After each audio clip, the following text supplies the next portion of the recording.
완성차 업체 1위 자리를 두고 경쟁하는 업체가 도요타와 폭스바겐이에요. 그런데 전기차 판매에선 얘기가 좀 달라져요. 폭스바겐 같은 경우 전기차 판매에 굉장히 적극적으로 나서고 있는 반면 도요타는 굉장히 소극적인 모습을 보여주고 있습니다. 올해부터 유럽에서 신규 차량의 연평균 CO2 배출 상한 규정을 적용하기 시작했어요. 폭스바겐은 유럽 자동차 판매 1위 업체입니다. 폭스바겐 같은 경우 올해 CO2 배출 목표 달성에 실패할 경우 많은 과징금을 지불을 해야 돼요. 만약 지금과 같이 디젤 또는 가솔린 중심의 판매 포트폴리오를 이어나갈 경우 내년에 어마무시한 벌금을 내야 됩니다. 유럽의 환경 규제에 대응하기 위해서 결국 전기차를 많이 판매할 수밖에 없어요. 유럽의 환경 규제에 대응하기 위해서 폭스바겐은 자체적으로 MEB라는 전기차 전용 플랫폼을 개발했습니다. MEB를 기반으로 올해 첫 번째 전기차인 ID3를 유럽 시장에 출시를 했어요. 노르웨이에서 11월 달에 전기차 판매 1위를 달성한 게 ID3입니다. 굉장히 인기를 끌고 있어요. 유럽의 환경 규제뿐만이 아니라 유럽 각국 정부들이 시장에서 내연기관 차량을 퇴출시키기 위해서 내연기관 차량 판매 금지 타임라인을 지금 제시한 상황이에요. 올해 환경 규제 덕분에 전기차 판매량이 유럽 내에서 지속적으로 늘어나고 있습니다. 유럽의 환경 규제에 더해서 각국 정부들이 내연기관 차량을 시장에서 퇴출시키기로 함에 따라서 폭스바겐은 결국 전기차를 많이 판매할 수밖에 없게 됐어요. 2028년까지 누적으로 전기차 2200만 대를 판매하겠다. 그리고 2028년까지 70개의 신규 전기차 모델을 출시할 지금 계획을 세워둔 상태입니다. 연간으로 전기차만 250만 대에서 300만 대를 팔겠다는 거예요. 도요타 같은 경우 폭스바겐 대비해서 CO2 배출량이 어느 정도 여유가 있습니다. 도요타가 여유가 있는 이유가 있어요. 바로 하이브리드 차 덕분입니다. 전 세계에서 가장 많이 하이브리드 차를 판매하고 있는 업체가 바로 도요타입니다. 하지만 유럽의 환경 규제에 대응하기에 하이브리드 차는 한계를 보여주고 있어요.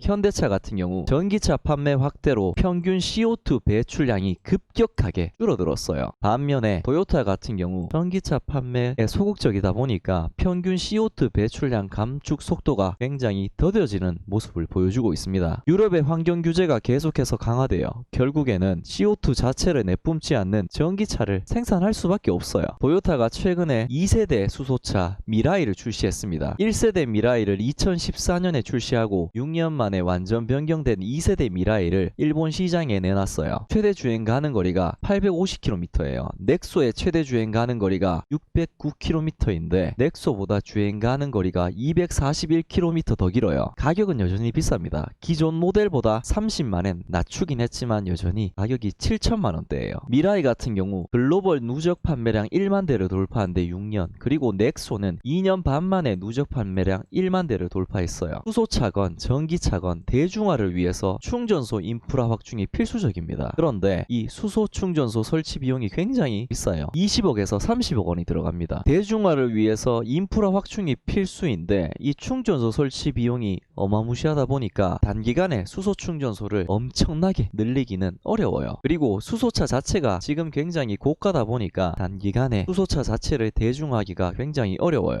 하이브리드 차는 유럽의 환경 규제에 대응하기 어렵습니다. 수소차 같은 경우 단기간에 대중화를 하기가 어려워요. 도요타가 노리고 있는 게 뭐냐? 바로 전기차 시장 자체의 판도를 바꿔버릴 전고체 배터리입니다. 내년에 전고체 배터리의 시제품을 공개하고 그리고 전고체 배터리를 장착한 전기차를 2020년대 초, 이 표현이 좀 애매해요. 2020년대 초가 도대체 언젠지 제가 보기에는 2024년 이전으로 보여요. 어쨌든 2020년대 초에 전세계 최초로 전고체 배터리를 장착한 전기차를 판매할 계획입니다. 도요타가 전고체 배터리를 탑재한 전기차를 내놓겠다라는 소식이 이번에 처음 나온 건 아니에요. 작년에 도요타의 부사장이 올해 여름 동경올림픽 때 전고체 배터리 기반의 양산형 전기차를 공개하겠다라고 작년에 밝혔었어요. 그런데 올해 코로나로 인해서 동경올림픽이 취소됐습니다. 동경올림픽이 열리지 않아서 전기차를 공개 안 한 건지 아니면 아직 완성이 안 된 건지 모르겠지만 어쨌든 공개하지 못했어요. 최근에 현대자동차가 인베스터데이에서 2025년에 전고체 배터리를 탑재한 전기차를 시범 양산하고 2030년쯤에 본격적으로 양산하겠다는 계획을 밝혔어요. 그리고 삼성 SDI는 2027년 이후에 전고체 배터리의 상용화가 가능할 것이다 라고 밝혔고, LG화학 같은 경우도 2030년 이후가 돼야 전고체 배터리 상용화가 가능할 것으로 보고 있는 상태예요. 국내 업체들 같은 경우 전고체 배터리 상용화 시점을 시점을 10년 이후로 보고 있어요. 반면에 토요타와 마찬가지로 전고체 배터리 상용화 시점을 5년 이내로 보는 업체들도 있어요. 애플의 아이폰을 생산하는 팍스콘 같은 경우 2024년에 전고체 배터리를 판매하겠다라고 발표를 했어요. 그리고 폭스바겐, 빌 게이츠가 투자한 미국의 배터리 스타트업인 퀀텀스케이프 같은 경우 2025년에 전고체 배터리의 생산을 시작하겠다라고 지금 타임라인을 제시한 상황입니다. 그리고 폭스바겐은 지금 퀀텀스케이프가 개발한 전고체 배터리를 이용해서 테스트를 진행 중이에요. 2026년부터 퀀텀스케이프가 전고체 배터리를 생산함으로써 매출액이 본격적으로 나올 것으로 지금 기대를 하고 있습니다. 업체들마다 전고체 배터리 상용화 시점을 굉장히 다르게 보고 있습니다. 도대체 전고체 배터리가 뭐냐? 배터리에 4대 소재가 있어요. 양극재, 음극재, 전해액, 분리막. 양극재, 음극재가 있고 그리고 양극과 음극이 직접적으로 접촉하는 것을 방지하는 역할을 하는 게 분리막입니다. 여기 중간에 분리막이 있어요. 그리고 전해액, 전해질 같은 경우 리튬 이온이 이동할 수 있게 매개체 역할을 하는 게 바로 전해액이에요. 리튬 이온이 왔다 갔다 하면서 방전이 되고 그리고 충전이 되는 겁니다. 그러면 전고체 전지는 리튬 이온 전지와 뭐가 다르냐? 일단은 분리막이 없어요. 그리고 액체 전해질이 고체 전해질로 바뀌게 됩니다. 그래서 전고체 전지의 특징이 뭐냐? 아니 리튬이온 배터리를 쓰면 되지 굳이 뭐 전고체 배터리를 개발할 필요가 있냐? 최근에 현대자동차가 전기차 전용 플랫폼인 eGMP를 공개했습니다. eGMP의 특징 중에 하나가 충전 시간이 굉장히 짧다는 거예요. 80%를 충전하는데 18분밖에 걸리지 않습니다. 반면에 토요타가 개발 중인 전고체 배터리 같은 경우 전기차를 충전하는데 10분 정도가 걸릴 것으로 보고 있어요. eGMP보다 충전 속도가 더 빠를 것으로 지금 예상을 하고 있습니다. 퀀텀스케이프가 개발 중인 전고체 배터리 역시 80%를 충전하는데 15분 정도가 걸릴 것으로 지금 예상을 하고 있어요. 전고체 배터리의 특징 중 하나가 바로 충전 속도가 굉장히 빠르다는 거예요. 현대에서 2018년에 코나 전기차를 출시를 했어요. 화재 사건이 국내와 그리고 해외에서 계속 발생되고 있습니다. 전체 차량 중에서 화재가 발생한 차량이 적긴 하지만 어쨌든 화재 사고가 계속 발생하고 있어요. 전고체 전지의 특징 중에 또 하나가 발화, 폭발의 위험성이 사실상 없어진다는 거예요. 리튬이온 전지 같은 경우 액체 전해질을 사용합니다. 그런데 전고체 전지 같은 경우 고체 전해질을 사용해요. 고체 전해질을 사용하게 되면 양극과 음극이 접촉할 가능성이 사라지면서 발화나 폭발의 위험성이 사실상 없어지게 됩니다. 죄송합니다. 제가 문과다 보니까 기술적으로 아주 상세하고 그리고 깊은 지식을 가지고 있지 못해요. 죄송합니다. 어쨌든 전고체 배터리 같은 경우 발화, 폭발의 위험성이 사실상 없어진다는 게 또 특징 중에 하나예요. 전기차의 단점이 주행 가는 거리가 짧다는 거예요. 이러한 단점을 보완하기 위해서 배터리 용량을 늘려서 이 주행 가는 거리를 계속해서 늘리고 있습니다. 그런데 지금 사용되는 리튬 이온 전지 같은 경우 한계가 있습니다. 에너지 밀도의 이론적 추정치가 최대 300W예요.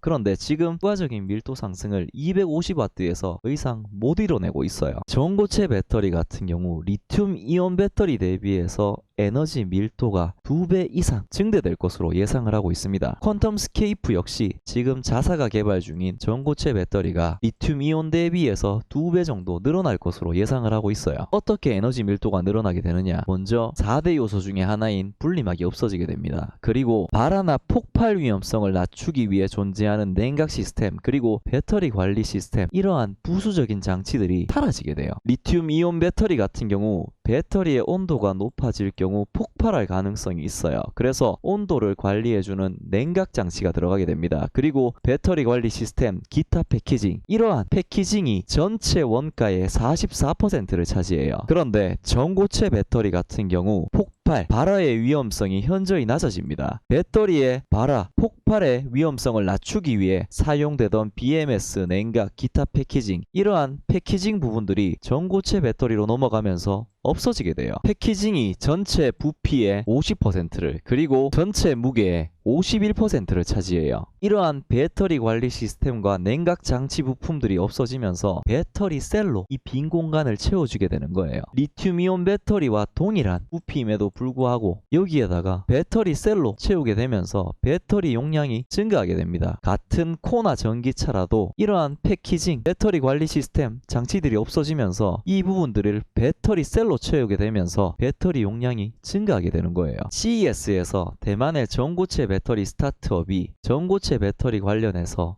발표를 했어요. 대만 업체가 개발 중인 전고체 배터리 같은 경우 배터리에서 셀이 차지하는 비중이 굉장히 높아요. 반면에 기존에 사용되고 있는 배터리 같은 경우 셀이 차지하는 비중이 낮습니다. BMS 냉각 장치가 빠지면서 배터리에서 셀이 차지하는 비중이 굉장히 높아진 거예요. 에너지 밀도가 높아졌습니다. 거기에다가 가격까지 저렴해요. 전고체 배터리 기술이 완성되기만 하면 전고체 배터리를 쓸 수밖에 없는 거예요. 물론 아직 좀 지켜봐야 될 필요가 있어요. 분리막 그리고 BMS나 냉각 장치 같은 부품들이 빠지기 때문에 가격이 낮을 가능성이 높긴 하지만 전고체 배터리에도 다양한 신소재, 고가의 신소재가 투입될 가능성이 있기 때문에 판단은 조금 미뤄둬야 될 필요가 있어 보입니다. 작년 동경 모터쇼에서 토요타가 전고체 배터리를 탑재한 전기차 모델을 공개했어요. 양산차는 아닌 것 같고 그냥 컨셉카 수준인 것 같습니다. 110kW짜리 배터리를 탑재했고 주행 가는 거리가 500km라고 구체적인 스펙까지 공개를 했어요. 배터리 용량 대비해서 주행 가는 거리가 그렇게 길지 않은 것 같아요. 그래서 비교를 해봤습니다. 미국에서 판매되는 모델 X 같은 경우 100kW짜리 배터리를 탑재했고 그리고 주행 가는 거리가 545km예요. 모델 X가 배터리 사이즈가 더 작음에도 불구하고 주행 가는 거리가 더 길어요. 단순히 그냥 주행 가는 거리로 비교를 해봤을 때 과연 전고체 배터리가 큰 장점이 있나 하는 생각이 듭니다. 삼성과 LG가 전 세계 배터리 관련 특허의 13.4%를 차지하고 출원인 순위로는 1위, 3위를 차지했어요. K배터리가 전 세계 배터리 시장을 이끌고 있습니다. 하지만 전고체 배터리에선 얘기가 달라집니다. 일본에 등록된 전고체 배터리 관련 특허의 기업별 수치를 보면 토요타가 전고체 배터리 관련 특허를 많이 가지고 있다는 사실을 알 수 있어요. 삼성, SDI, 현대차, LG화학, 삼성전자가 전고체 배터리 관련해서 특허를 가지고 있긴 하지만 토요타 대비해서 특허 수가 적어요. 일본 말고 글로벌로 보더라도 토요타가 이 분야에서 다른 업체 대비해서 많은 특허를 보유하고 있다는 사실을 알 수 있어요. 2000년대 초반부터 개발을 시작해서 계속해서 관련 특허를 계속해서 누적적으로 쌓아가고 있어요. 최근에는 전고체 배터리 특허가 더 늘어나면서 1000개가 넘는 전고체 배터리 특허로 세계 1위를 달리고 있어요. 2025년에 전고체 배터리를 상용화하겠다고 선언한 퀀텀스케이프 같은 경우 200개가 조금 넘는 배터리 관련 특허를 가지고 있어요. 그에 대비해서 토요타는 5배나 많은 전고체 배터리 관련 특허를 가지고 있습니다. 토요타의 압도적인 전고체 배터리 특허 보유 수를 봤을 때 그냥 가볍게 무시할 수는 없을 것 같아요. 그런데 다른 업체 대비해서 너무 독보적으로 빠른 개발과 양산을 미뤄봤을 때 당장에 상용화가 가능할지는 한번 지켜봐야 될 것 같습니다. 저는 오늘 여기까지입니다. 감사합니다.